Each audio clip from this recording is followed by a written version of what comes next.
कथा करने वाले या ज्ञान देने वाले जो भी हैं, अगर उनका आचरण सही नहीं है तो वो दूसरों को शिक्षा दे रहे हैं, कौन मानेगा। एक महात्मा के पास एक माता अपने बच्चे को लेके गई कि महाराज इसको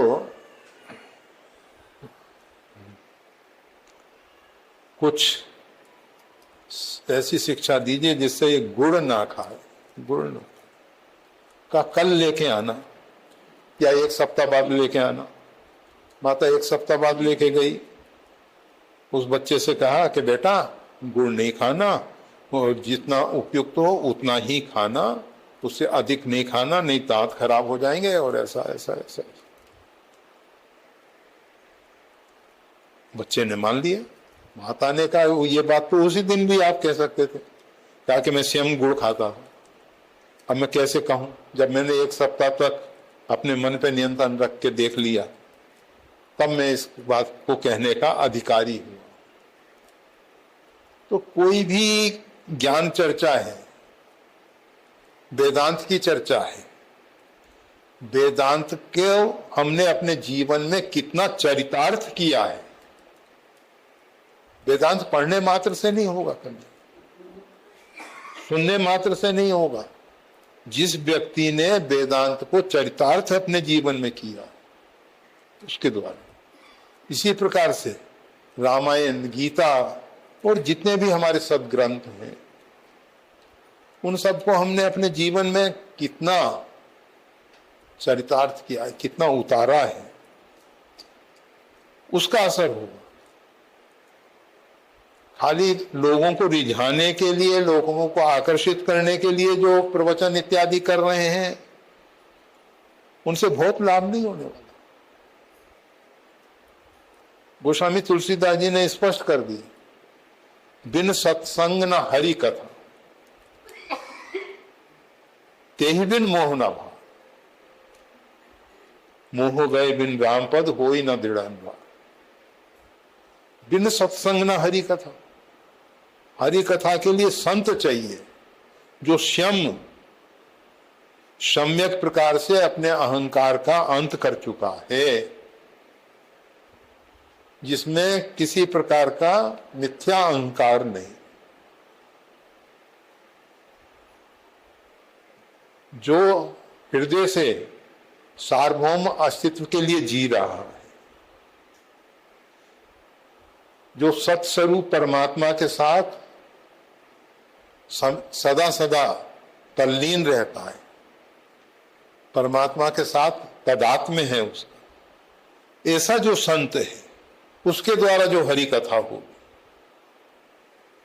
वो कथा लोगों को सुधार सकेगी, उससे लोगों का मोह दूर होगा, उस कथा के माध्यम से लोगों का चरित्र निर्माण होगा।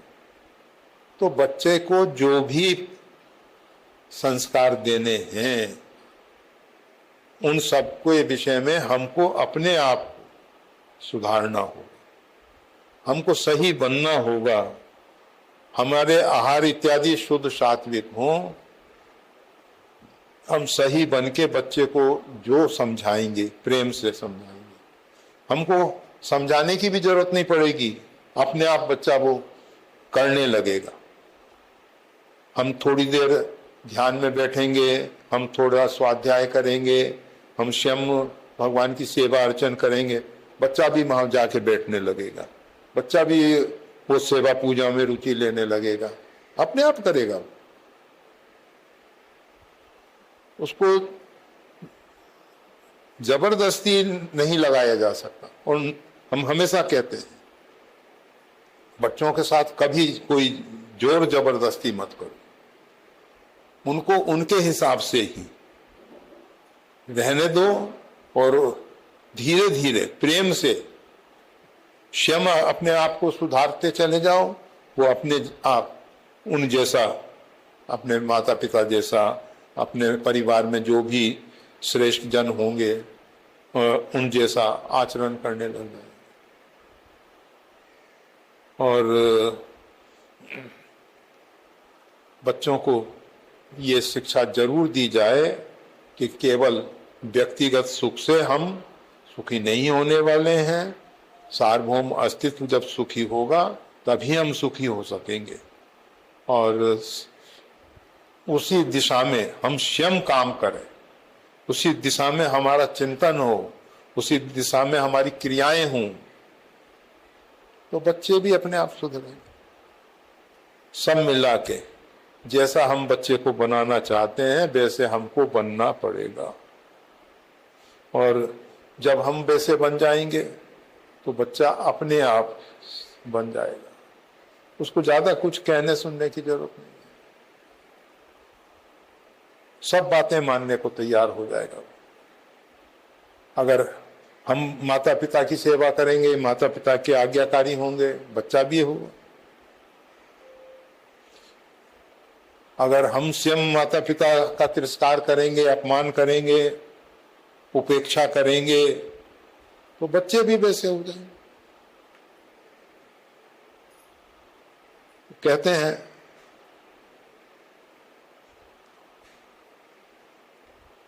एक बच्चे से एक पिता ने कहा 5 मीटर काशाय वस्त्र खरीद लाओ। उसने पूछा किस लिए? कहा कि तुम्हारे दादाजी अब संन्यास लेंगे।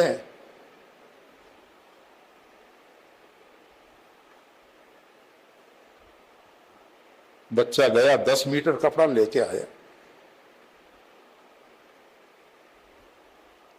कहा तुमसे कहा था 5 मीटर और तुम तो 10 मीटर लाए। कहा कि आप भी तो संन्यास लोगे ना भविष्य में, तो आपके लिए अभी से पहले से ही ले आया हूं। तो बच्चे हैं जो हम अपने माता पिता के साथ कर रहे हैं, जैसा व्यवहार वर्तन कर रहे हैं वैसा ही हमारे साथ करेंगे।